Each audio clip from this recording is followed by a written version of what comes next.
Hello friend, welcome to Shubh Nayak blog YouTube channel. Friend, 2024 সালে আইটিআইতে যে admission হবে বা তোমাদের 2023 সালে আইটিআইতে যে অ্যাডমিশন হয়ে গেছে, তো এর অ্যাডমিশনের প্রসেসটা কী ছিল?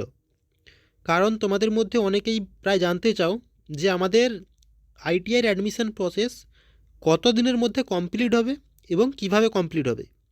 তো প্রত্যেকটা বিষয় আজকের এই ভিডিওতে আমরা আলোচনা করব। তাই যারা আইটিআইতে অ্যাডমিশন নিতে চাও তোমরা ভিডিওটা চাইলে দেখতে পারো। দেখো, আইটিআইতে অ্যাডমিশন নেওয়ার জন্য তোমাকে প্রথমত ফর্ম ফিল আপ করতে হবে। ফর্ম ফিল আপ করার জন্য তোমাদের টাইম দেওয়া হয় প্রায় 2 মাস।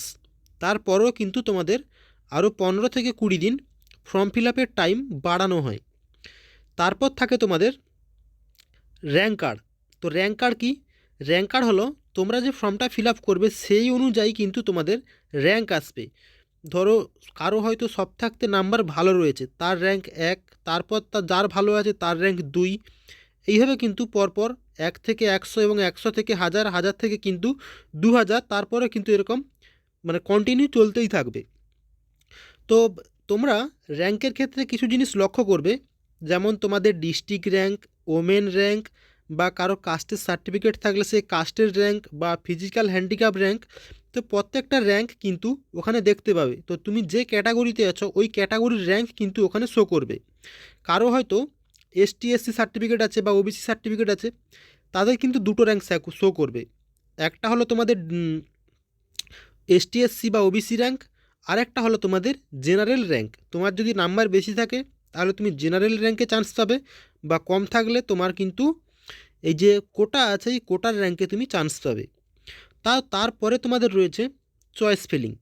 তো তোমাদের কলেজ যে তোমরা পাবে বা কলেজ কলেজ পাওয়ার জন্য তোমাকে কিন্তু কলেজ সাজাতে হবে। তো সেটাকে বলা হয় চয়েস ফিলিং করা। তো কোন জেলায় কতগুলো আইটিআই কলেজ আছে তোমরা যদি না জেনে থাকো, তোমরা চ্যানেলে ভিডিও রয়েছে চাইলে দেখতে পারো। তো তোমাদের কলেজ সাজাতে হবে র্যাঙ্ক কার্ড আসার পরে।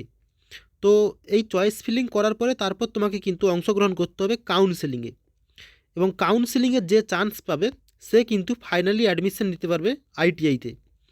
তো এই কাউন্সেলিংয়ে ধরো ফার্স্ট কাউন্সেলিংয়ের রেজাল্ট আউট হয়ে গেছে, তোমার যদি নাম বেরিয়ে যায়, তোমার যে কলেজে নামটা আসবে বা যে ট্রেডে নাম আসবে, তোমার যদি ওই ট্রেড বা ওই কলেজ পছন্দ হয়ে যায়, তাহলে কিন্তু কোনো কথাই নেই, তুমি ডাইরেক্ট ফি পেমেন্ট করে তুমি কিন্তু অ্যাডমিশন হতে পারবে।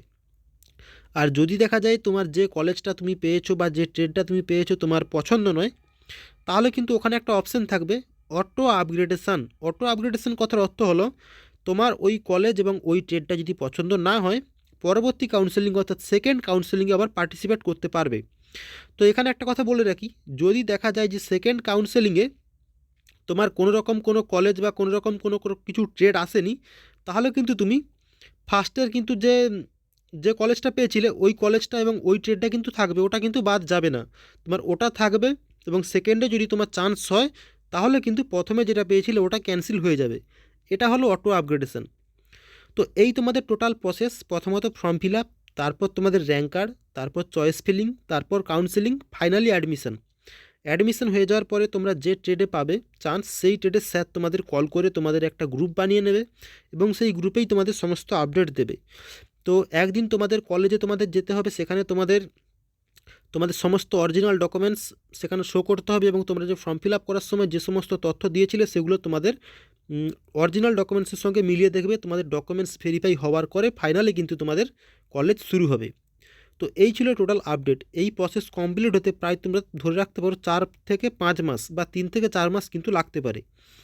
তো তুমি যত তাড়াতাড়ি কলেজে চান্স পাবে তত তাড়াতাড়ি তুমি কিন্তু কোর্স করতে পারবে।